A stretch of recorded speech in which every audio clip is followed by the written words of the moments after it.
Hi guys. How you doing today?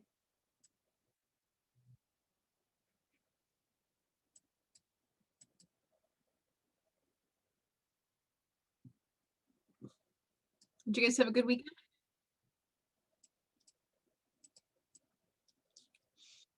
I understand that some of you guys had exams early this morning.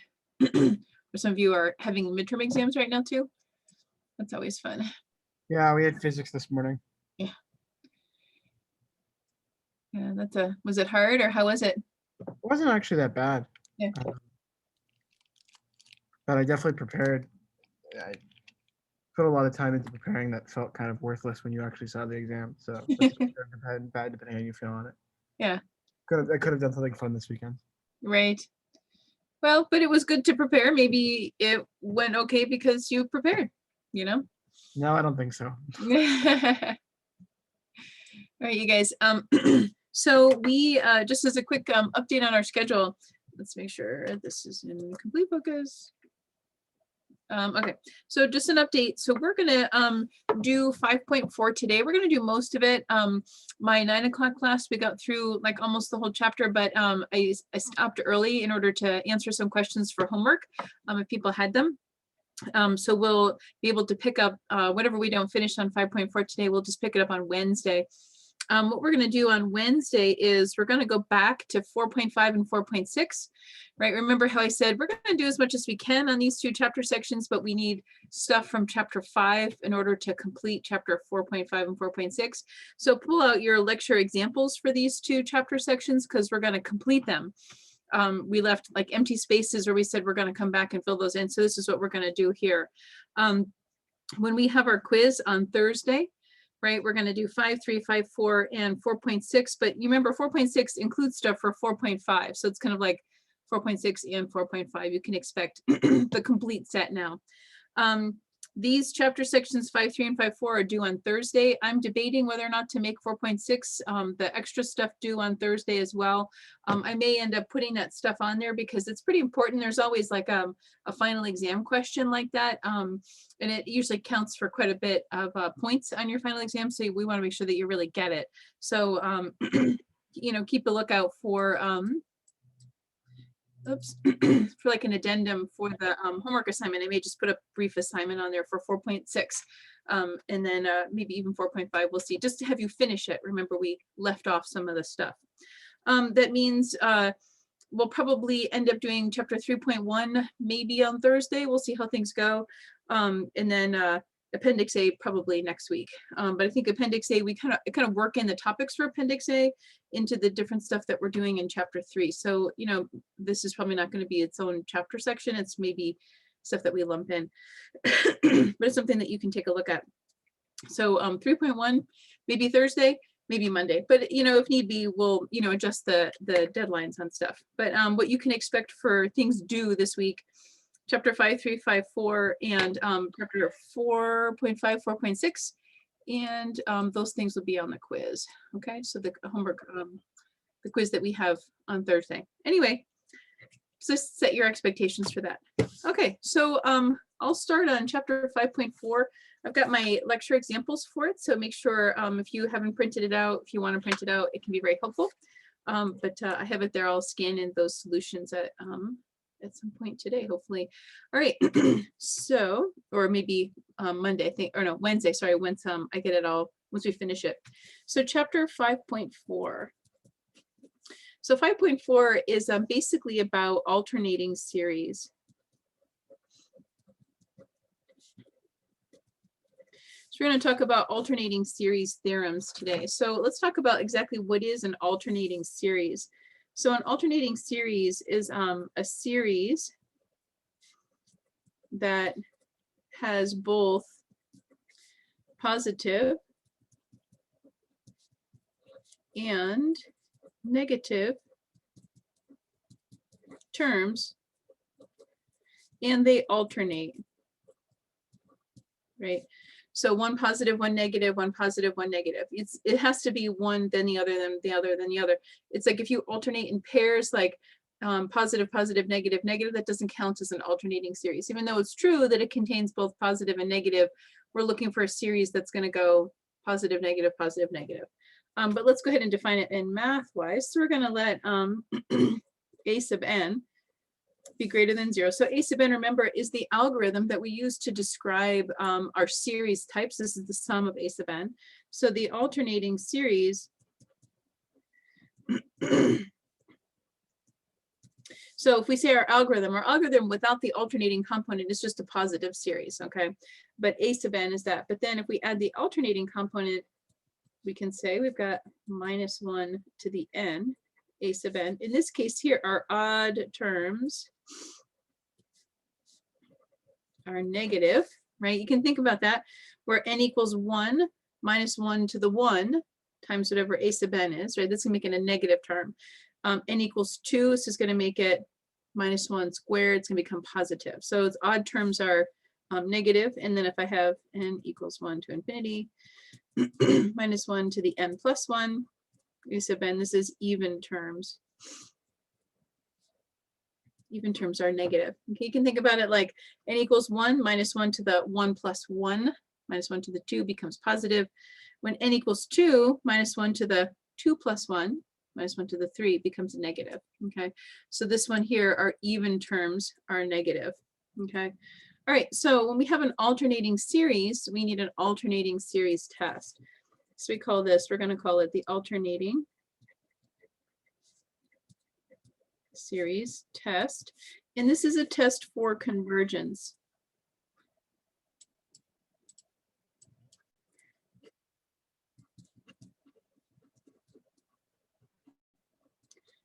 Okay, so remember, some of our tests will test for convergence and divergence. Some of our tests will test for divergence only, and some, like this one, will test for convergence. Okay, so this test, our series is going to converge when the limit as n goes to infinity of a sub n is equal to 0. Now notice I just took my a sub n, so I'm not taking the -1 to the n, I'm taking just a sub n. When that's equal, when n goes to infinity, when that is equal to 0, that's criteria number 1 for convergence. The second criteria is, right, when each successive term in our series is smaller than the current term. Okay, so the series terms are getting smaller and smaller and smaller. So a sub n plus 1 is less than a sub n. Okay, these are our two criteria for convergence. If either one of these fails, it doesn't necessarily mean that the series is going to diverge. Okay, it means you need to use another test to show convergence or divergence. Sometimes you'll need to do some like a direct comparison test or a limit comparison test or nth term test, things like that. Okay, so with that, let's start in our examples. Okay, so my example number 1, does this series converge or diverge, and what test did we use? So I'm going to start just enumerating some of these things out just so you can see what they look like in terms of their terms. So, so this is n equals 1 minus 1 to the 1 plus 1, so squared. So our first term is going to be positive. So this is 1 over 1. I'll just write it as a 1. N equals 2. That makes it negative 1 over 2, and it's going to go positive again because when n equals 3, okay, 1 over 3, okay, so on and so forth. So this is actually our alternating harmonic series. Alternating because our sign, positive, negative, and our harmonic, which is the 1 over n. We've been talking about the harmonic series and the alternating harmonic series, and we've been hand waving it where I've said the harmonic series diverges, the alternating harmonic converges. We're going to show you how it converges. The harmonic series diverges because it's a p series, right? And p is equal to 1, so that makes it a divergent series. This one here we're going to show right now, it's going to converge by our alternating series test. So it's alternating terms, which means I can use the alternating series test. So my first condition, limit as n goes to infinity, I just take, I don't worry about the -1. This part gives me my alternating sign. I'm just going to talk about the 1 over n. As n goes to infinity, this thing's equal to 0. Criteria number 1 for convergence. Criteria number 2, a sub n plus 1 less than a sub n. So how that plays out for here is 1 over n plus 1 less than 1 over n. right? So everywhere I see an n, I have to plug in an n plus 1. Okay, and then I need to check that out. Okay, I can like cross multiply and then show it where n is less than n plus 1. You can then see it that way too. But we're looking here, this is true also. So then we're going to say that the series converges by the alternating series test.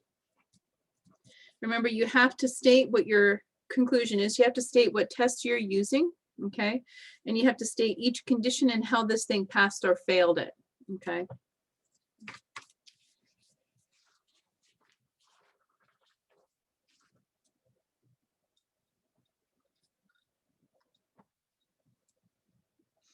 All right. Example 2. So let's go ahead and do this one. So this is actually n over minus 2 to the n minus 1. So I can say this is like n over 2 to the n minus 1 times minus 1 to the n minus 1. So I'm going to separate out the minus 1 from the 2 here. So this is going to be like n over minus 1 to the n minus 1. Or I could have just made that, you know, up top too as well, but I'll keep it here 2 to the n minus 1, just so you can see, right? This is what's going to give it its alternating part. Let's go ahead and do it out. So when n is equal to 1, we're going to get, this is just 1. When n is equal to 2, we get 2 all over, it's going to become negative. N is equal to 3.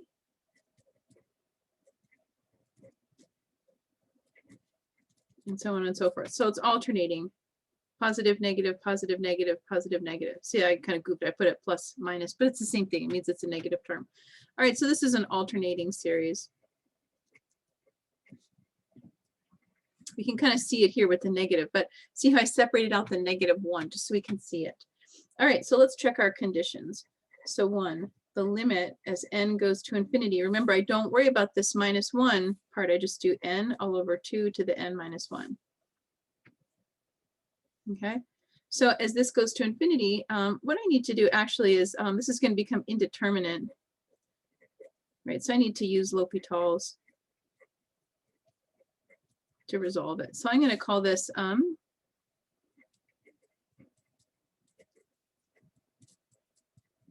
right, so when I go ahead and do L'Hopital's, right, I'm going to say the limit as x goes to infinity, derivative of the top all over derivative of the bottom. Okay. Right, and so now what we're having here is this I can evaluate. It's not indeterminate anymore. So this thing here is equal to 0, right, which is what we want. So this part converges. I can say now, therefore, a limit as n goes to infinity, n over 2 to the n minus 1 goes to 0. So that's good. It satisfies that first condition for convergence. Our second condition, we have to check to make sure each subsequent term is smaller than the next. Okay, so what am I going to do for that? I'm going to say, everywhere I see an n, I'm going to plug in n plus 1.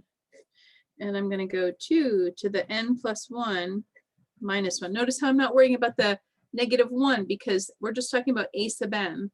So we separate out that negative part with our algorithm part. This needs to be less than n, 2 to the n minus 1. Okay, so what this looks like is n plus 1, 2 to the n, right? N plus 1 minus 1. So then n, 2 to the n minus 1. Okay. So I can cross multiply. This is going to be n plus 1, 2 to the n minus 1, less than or equal to n, 2 to the n. Okay.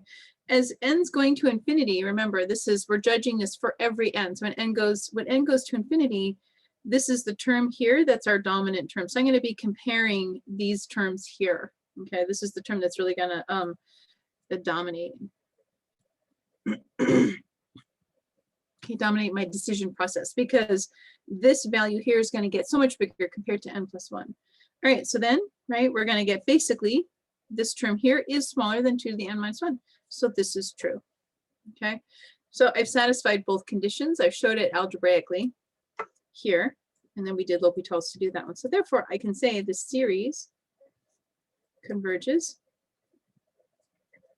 by alternating series test.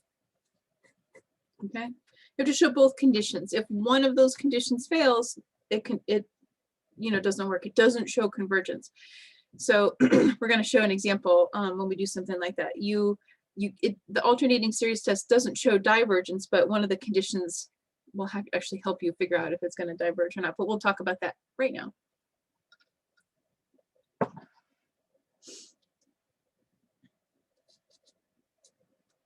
Okay, you guys will have this okay? Excuse me? Yeah, what's up? Can you go over the dominant term again? I'm a little confused. Oh, I was just talking about, so you can think about n plus 1 and n. Like this one looks like it's going to be bigger because I've got n plus 1, I've got n. But this is the term that's going to dominate in terms of which ones I'm going to compare, because this is going to get so much bigger. Oh, okay. This is like just a coefficient, right? So just in case you're tempted to say, well, the n plus 1 is bigger than n, so therefore this, inequality isn't true. It's this term here that I'm actually worried about more. It's going to influence my answer more because it's so much bigger. All right. Than this one compared to this one here. It's so much bigger than that. All right. Thank you. You're welcome. All right. So let's talk about like when the alternating series test fails, right?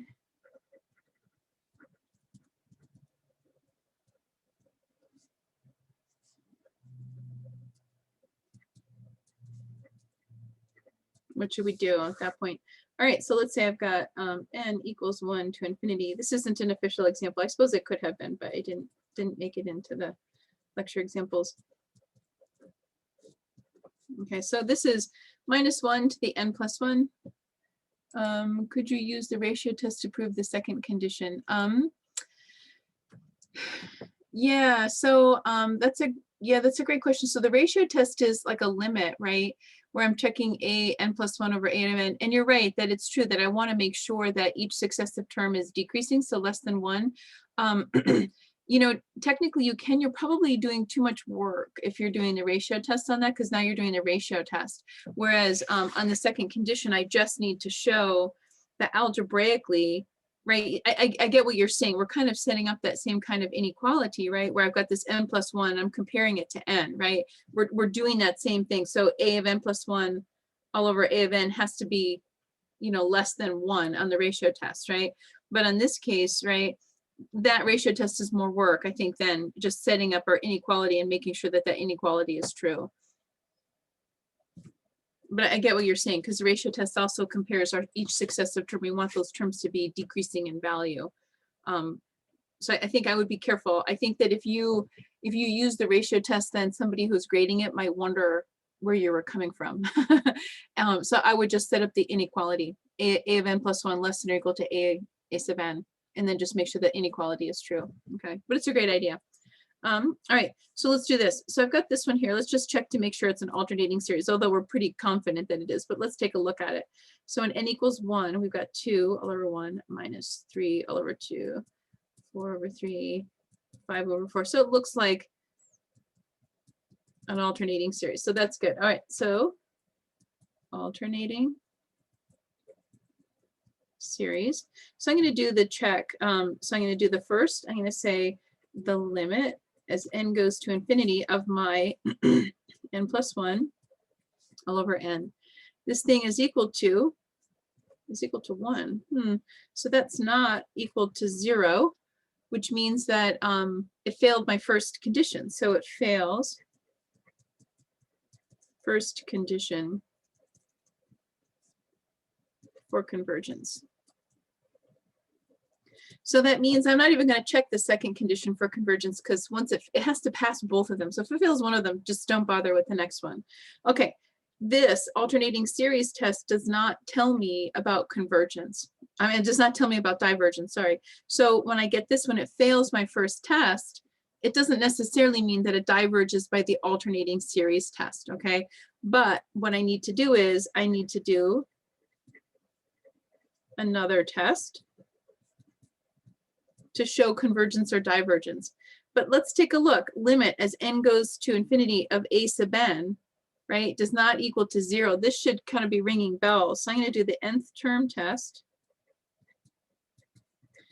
for divergence. Your book and others will call this just the term test, and that's fine.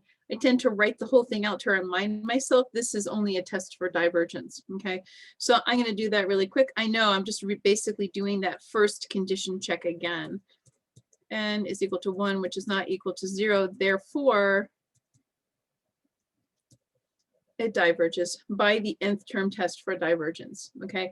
So your first condition on the alternating series test is kind of like the other side of the coin for the nth term test, but you have to do it again while you're doing this class, right? Later, when you're using this stuff and you see an alternating series and it fails the first test, you can say, okay, it diverges by the nth term test, right? You can just basically kind of jump that position.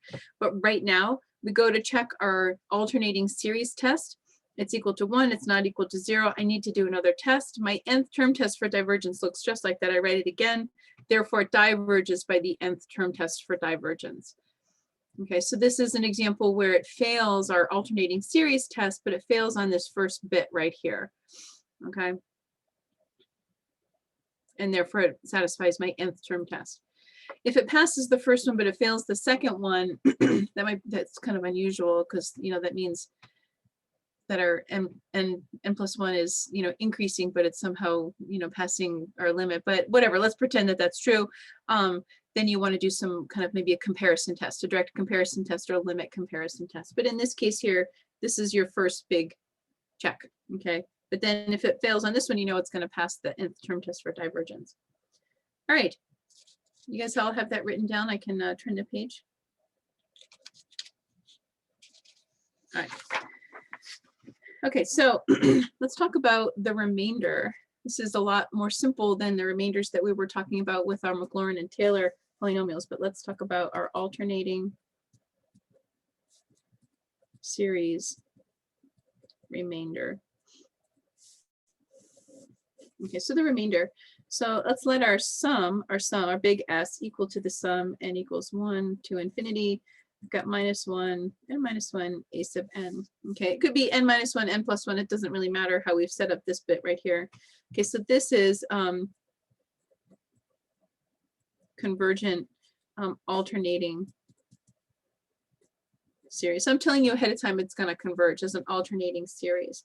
Okay, so then the remainder we can start calculating out. So let's talk about the remainder.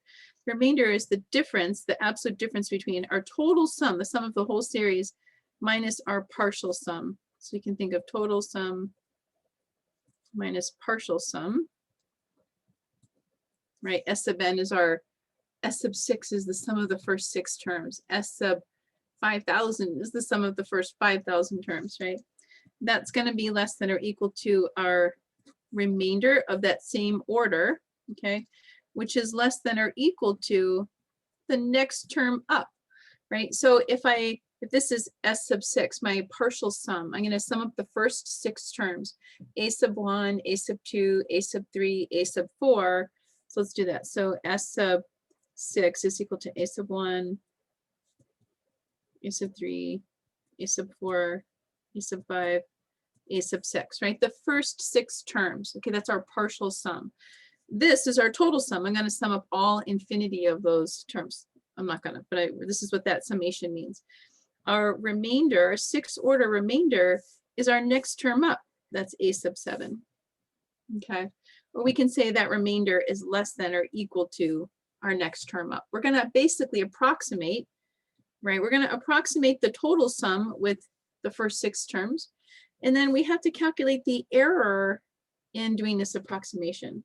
So that's what the remainder is. This is the error committed when we approximate S, our total sum, by our partial sum. And this is less than the size of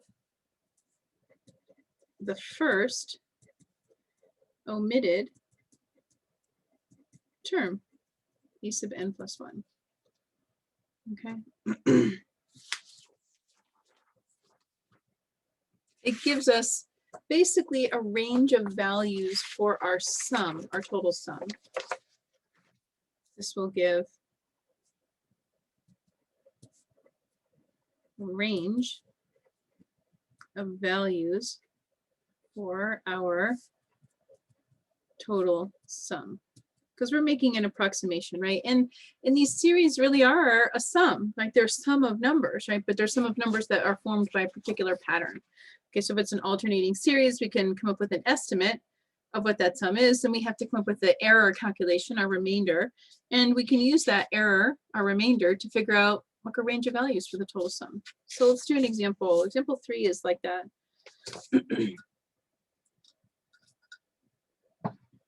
Okay. So example 3, let's go ahead and I'm going to enumerate some of the first handful of terms. So 1 minus 1 to the n plus 1. So that means that my on n equals 1, this is going to be positive. So we're talking about odd terms. I'm sorry, even terms are going to be negative. So this is going to be 1 over 1 factorial minus 1 over 2 factorial plus, excuse me,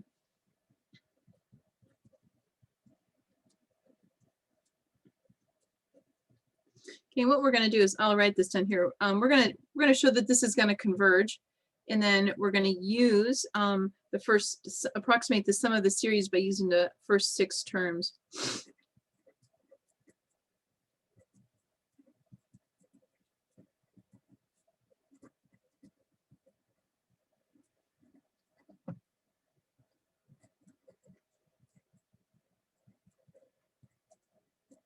So we're going to do a partial sum, a 6th partial sum. Okay, so we just summed up the first 6 terms here. So now the first thing we have to do is we have to check convergence, because if it doesn't converge, there's no point in summing it. So we're going to check the convergence. So I'm going to do, this is an alternating series, so I'm going to take the alternating series test. So I ignore the minus 1. I'm just going to go 1 over n factorial. So as n goes to infinity, 1 over infinity factorial, that's pretty big. So that goes to 0. My second term is going to be 1 over n plus 1 factorial is less than or equal to 1 over n factorial, which is true. We can see that, right? I can cross multiply and we can see n factorial is less than n plus 1 factorial. So that's true. So this thing converges by alternating series test. Okay, so we checked our convergence, we showed that it converges, and now we can talk about the sum. So my S sub 6, I added up all these numbers here. So this is 1 minus 1/2. I have a factorial button on my calculator. It's under math, PRB, probability. So you can actually get these numbers out if you, once you get higher and you forget what these are. 24, 120, whatever. 720. Okay, so I'm just going to sum these up and I'm going to get, sorry? 1/2 plus 1/6, I think. You're right. My bad. That's a 6. There. Thank you. Forgot the factorial part. All right. So this is approximately equal to 0.63194. I had to round a little bit. Okay. So I've added up the first 6 terms. So my partial sum, my 6th order partial sum is 0.63194. So I can calculate my remainder, R sub 6, which is just simply 1 over 7 factorial. Now I'm not going to worry about positive or negative, right? It's going to be, this is an absolute value of whatever that term is. Okay, so 1 over 7 factorial is approximately equal to 0.0002. Okay, so now we can say that the sum, the total sum, lies between S sub 6 plus or minus my remainder. So that's going to look like 0.63194 plus or minus 0.0002, which I can write out as 0.63194 minus all the way to 0.63194 plus. And you can come up with numbers for that. I'm just going to leave it like this so you can see how we're incorporating our remainder.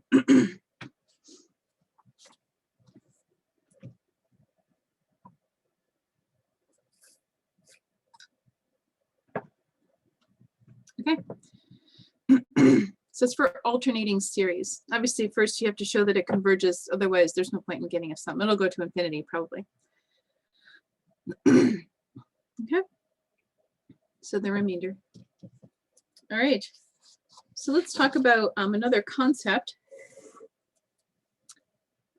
There's a thing called absolute and conditional convergence.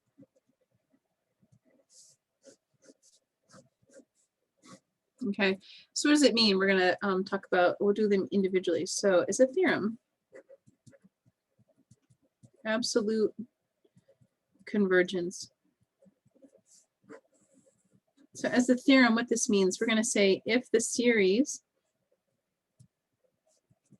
right, I've got my sum and I take the absolute value of those terms. So if I got -1 to the n, when I take the absolute value, I'm just looking at a sub n, but maybe it was an alternating series before or a totally negative series.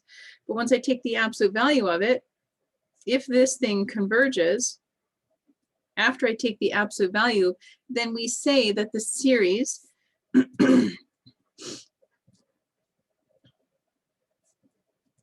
converges absolutely.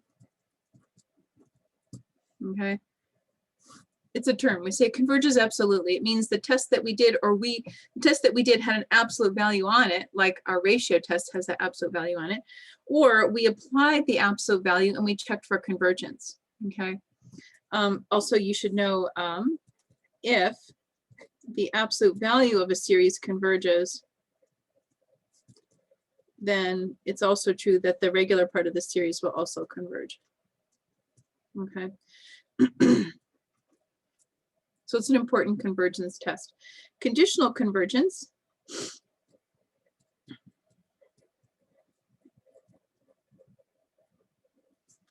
Conditional convergence goes like this. If our series converges normally as it is, converges, but when we take the absolute value of it, it diverges. So it converges without the absolute value and it diverges with the absolute value. That means that it converges conditionally, right? It means it's conditional on it being probably an alternating series.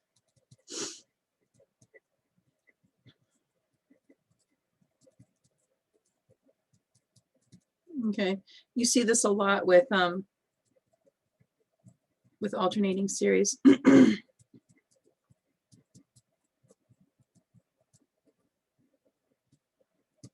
Like we did this with our harmonic series, right? So the harmonic, so the harmonic and the alternating harmonic. The alternating harmonic is n plus 1, 1 over n, right? This thing will converge conditionally, right? Because once I take the absolute value of it, diverges, right? This is a P series. This will pass my alternating series test. This one will pass, it's conditional on it being an alternating series. If it's not an alternating series, it's going to diverge. Okay, so this has a conditional convergence. There are some tests that we do that inherent within the test is an absolute value, like the ratio test and the root test. I don't think we're going to get to the root test today, but those have absolute values in them as part of the test. Okay, so that means if it converges by the ratio test or the root test, it's an absolute convergence on its own. Okay. All right, so what we want to find out is example 4. Example 4 should say, does this series converge or diverge? Does it converge absolutely? Okay, so we're going to have to do a test for absolute convergence on example 4. Okay, so what we're going to do is I'm just going to enumerate some of these things here. So when n equals 1, get -1 over radical 1 plus 1 over radical 2 minus 1 over radical 3 plus 1 over radical 4, so on and so forth, right? So this is an alternating series.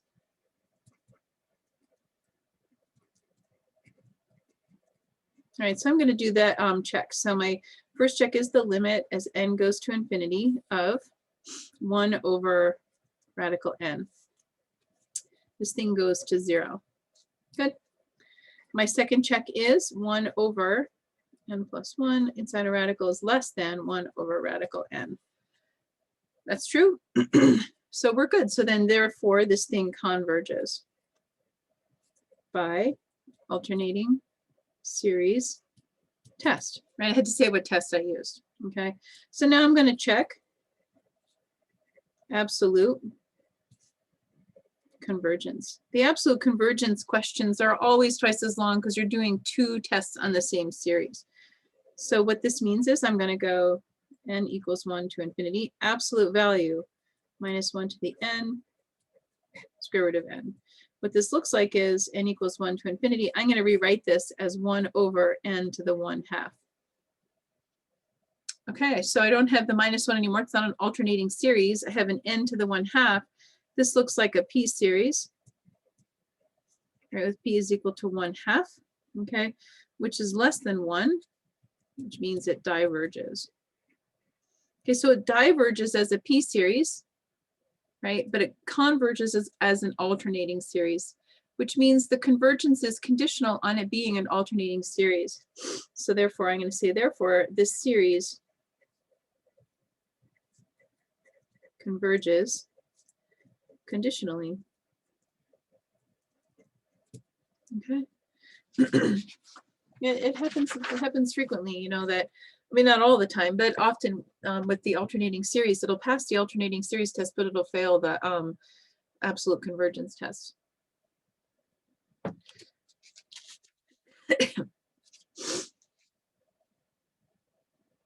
Okay.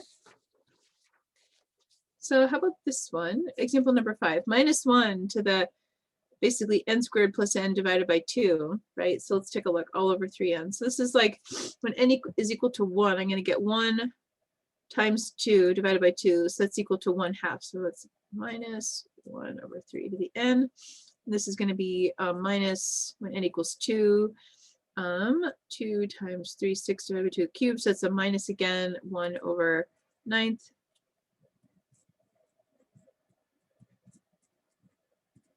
Okay, so let's take a look at it. It looks like it should be alternating, right? I mean, I've got this minus, minus, plus, plus, it'll be minus, minus, plus, plus, but it's alternating in pairs. So this is actually not technically an alternating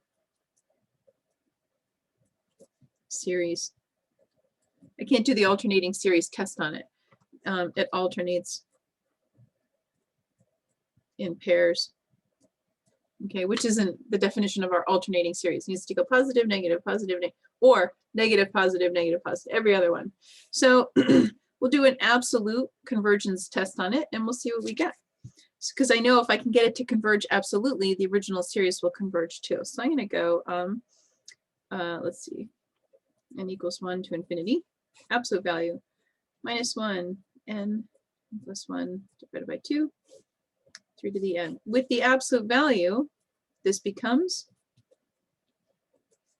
1 over 3 to the n. Right, so we'll do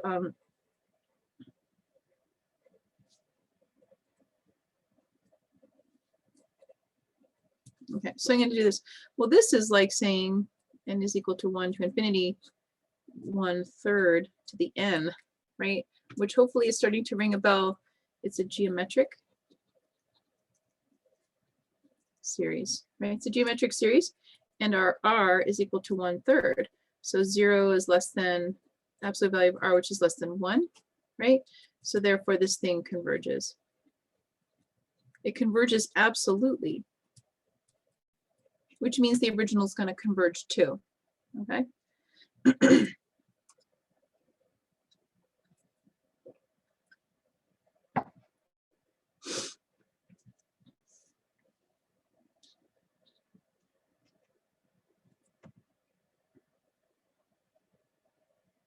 You guys got that okay?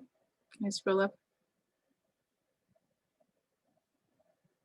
All right, so let's check this one here.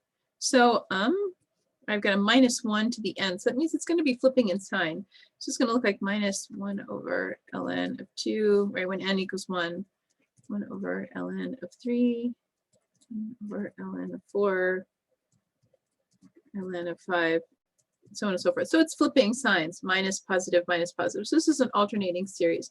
So we're going to do the alternating series test.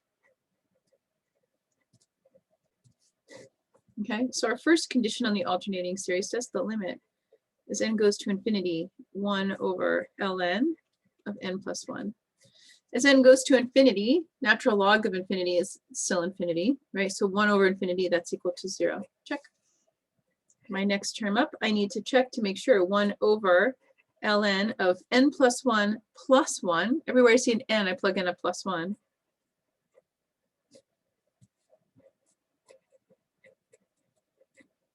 Okay, cross multiply, you can see, right? This one's going to be, this one is going to be bigger than this one here. So that checks out.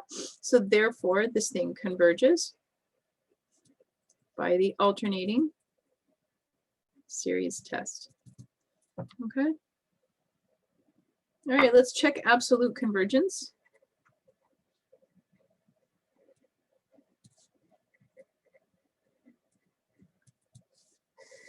All right, so I've got to take the absolute value.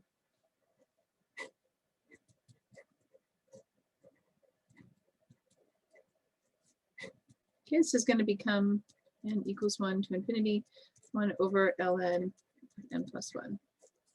All right, which is simply 1 over natural log of 2, 1 over natural log of 3, natural log of 4, so on and so forth. That's all positive, right? So it's not fitting into any particular series type that I recognize. So I need to do a comparison test.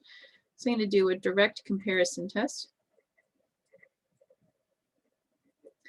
And I think it's similar enough. I can do maybe 1 over n.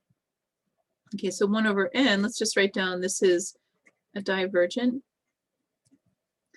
p series because the p is equal to 1. This is a harmonic, right? It's a divergent p series. P equals 1. That satisfies the criteria for it diverging as a p series. This here is smaller than this one.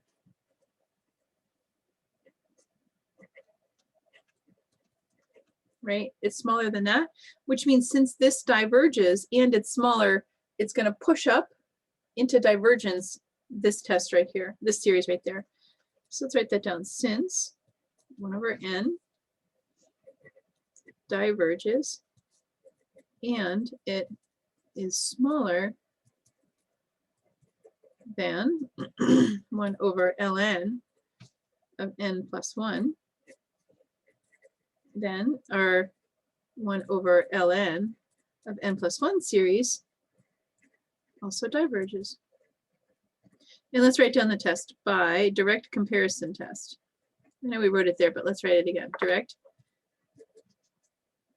comparison test. We'll get into the habit of thinking about this as we're going to write down what test we're doing. So it converged as an alternating series, but it diverged as an absolute value, right? Without the alternating series, it diverges. So therefore, we have to conclude that this series converges conditionally. Okay, it's conditional on it being alternating. Okay. I'll let you guys finish writing that. How do we know when we have to do absolute convergence? We'll usually ask you. So unless we ask you to do it, don't worry about doing it. But like on a test or a quiz or something, we'll say, do these things converge, right? And we'll just give you a list of things. You'll have to know what kind of tests to use. And then we'll say, does this converge absolutely? So that way you'll have like a separate, because we know when you do the absolute convergence, it takes more work, right? But we'll ask you specifically.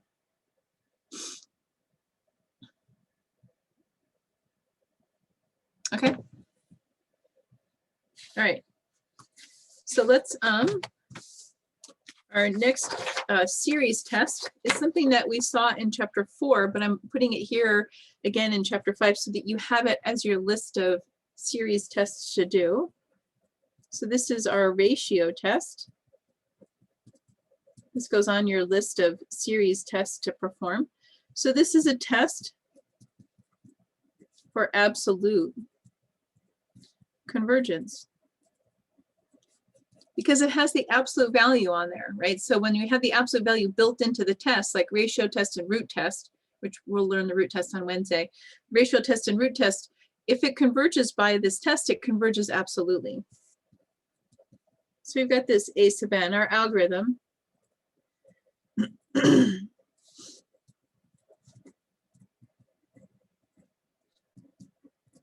So it's going to be a series with non-zero terms, right? So this is just a recap. Maybe you remember it from before, but let's write it down. What our criteria are for convergence and divergence. So we take the limit as n goes to infinity, absolute value a n plus 1 over a sub n. We want this to be less than 1. Okay, then converges absolutely, because we have the absolute value worked into our test. If the limit of this ratio a n plus 1 all over a sub n is greater than 1, then our series diverges. We don't say it diverges absolutely, we just say it diverges. Diverges, and then are inconclusive.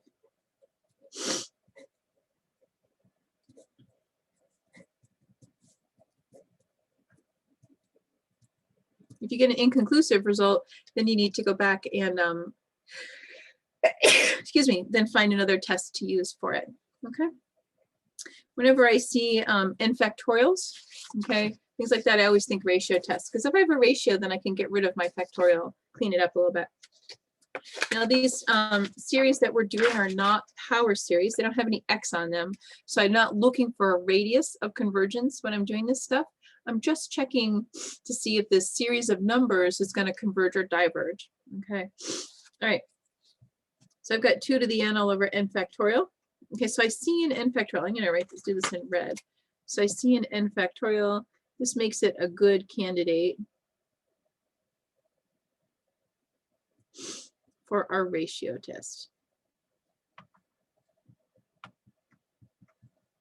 Okay, so whenever I see a factorial, I think, oh, ratio test is probably going to be the thing I want here.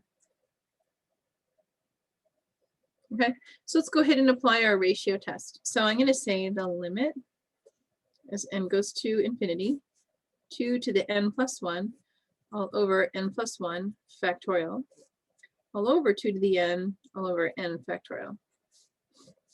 Okay, I have a fraction divided by a fraction. So let's clean this up. So I'm going to group like terms together and then we'll clean it up. So I'm going to go absolute value 2 to the n plus 1, 2 to the n times n factorial, n plus 1 factorial. Okay, notice how we don't have any x's. So this isn't a radius of convergence. I have to now check to see what's my limit doing. Is it 0, you know, less than 1, greater than 1, equal to 1? I'm not going to force it into convergence and find out what my radius is. I'm just going to have to figure it out. Okay, there is no radius here. It's just convergence or divergence. Okay, so let's clean this up. So limit as n goes to infinity. What we have here is absolute value of 2 times, this cleans up to be 1 over n plus 1. If you're not sure how I got that, I encourage you to please enumerate out what your factorials are in the top and the bottom. You'll see what cancels out and what you're left with. Okay, so as n goes to infinity, this is equal to 0, which is less than 1. Therefore, this converges.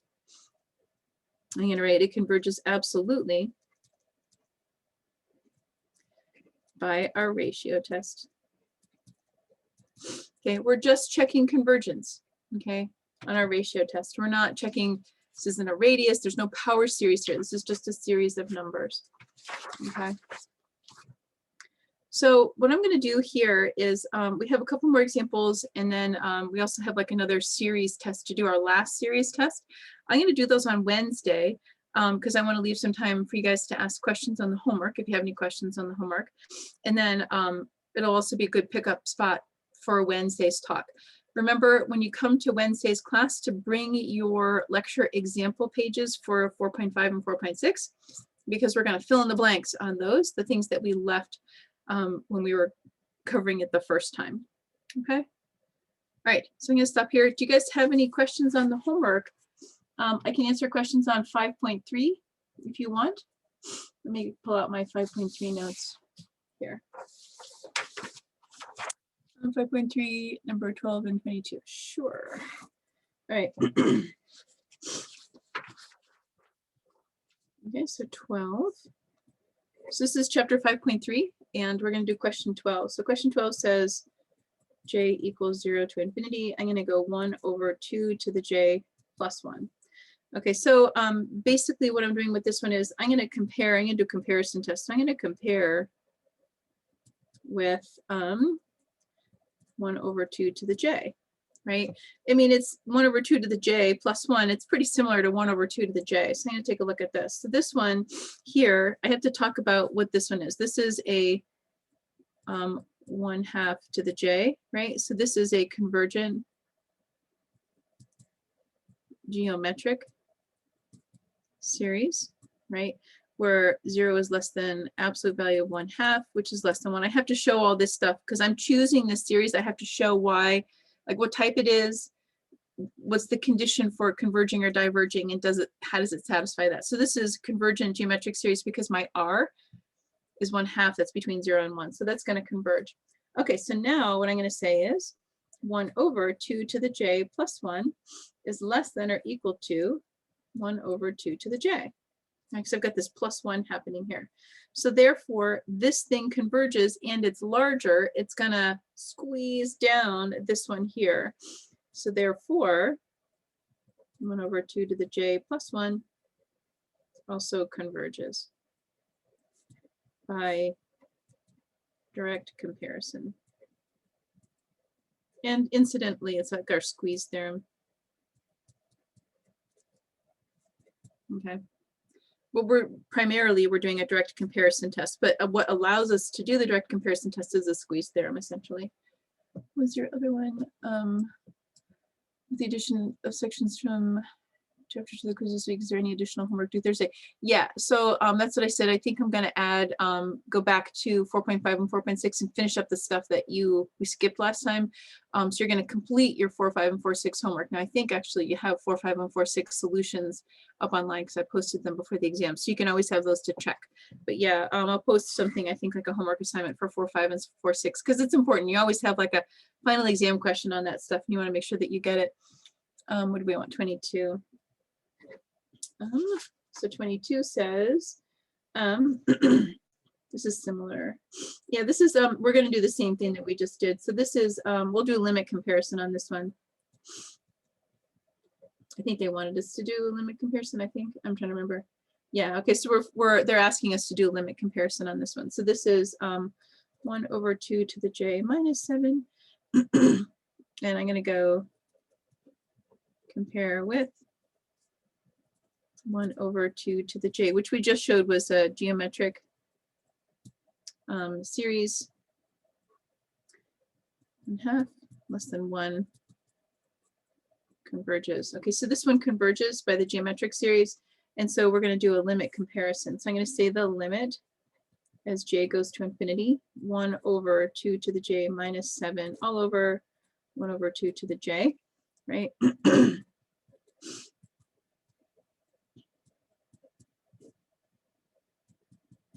Okay, so basically we're looking at our highest degree terms, our dominant terms are the exponentials 2 to the j, 2 to the j. The minus 7 becomes so small and insignificant as j goes to infinity, right? So that these terms dominate. So we're looking at that's equal to 1. In the limit comparison, this is fine, right? This is a positive real number. Therefore, both series converge by limit comparison. Be very careful when you're summarizing all your series, because some of them, if it's equal to 1, it's inconclusive, right? Or if it's greater than or less than, what is it? But remember your limit comparison, if it's a positive finite number, which is number 1 is a positive finite number. It means that both series have the same behavior. What do the homeworks do this week? That's what we were just talking about before. So our homeworks, right? So the homeworks due this week, we've got 4, 5, and 4, 6, we're going to go back over. So the homework that we have is 5, 3, and 5, 4. And then I'm going to add something for 4, 6, and 4.5 to go finish your homework. So I'm going to put that in there. I didn't have it already, but I'm going to put it in because we skipped the parts. You did the hardest part on 4, 5, and 4, 6, which was figuring out the radius of convergence. And you figured out the bounds on the interval of convergence. And now you just need to know, is it inclusive? Do we include the endpoints on our interval or not? So that's what we're going to learn when we go back to 4, 5, and 4, 6. Let's see, 38. Okay. Right, so question 38 goes like this. Combine any and all of your convergence divergence tests to figure out what's happening. All right, so this one, k equals 1 to infinity, 1 over k plus 1 over 2 to the k plus 1. So I'm going to break this up. I'm going to break this up as 1 over k plus 1 over 2 to the k plus 1, right? We just did something like this, right, where we showed, you know, if it was going to converge or not. But this one here, I know this one is a p series. P is equal to 1, and it diverges. This is our harmonic, right? So if one part diverges, the other part has to it doesn't even matter if it converges or not because the divergence is going to dominate. So therefore, the whole thing diverges.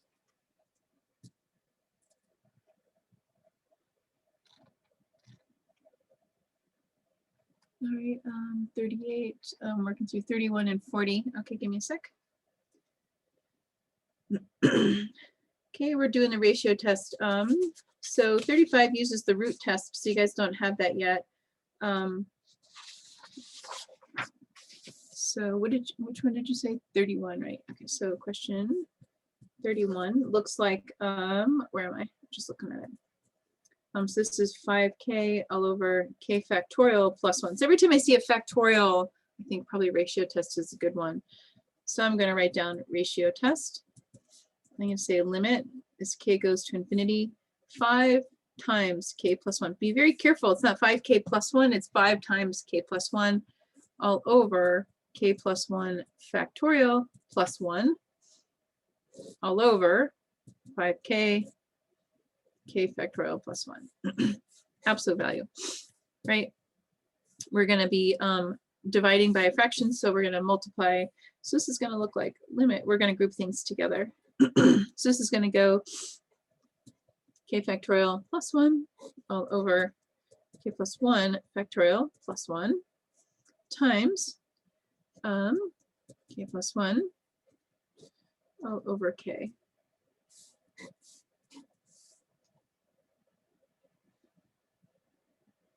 Right, so I'm playing around with the 5k, k plus 1. I've got these k's here. The 5 over 5, they cancel out. So I've got k plus 1 over k. 5 over 5 cancels out. Okay, so now I'm going to take the limit as this goes here. This is k factorial over k factorial. That goes to 1. Okay, this part here. Actually, I can kind of think about it. I stand corrected. Let me do this. This thing here, even though I've got the plus 1, this is kind of like, I can say limit.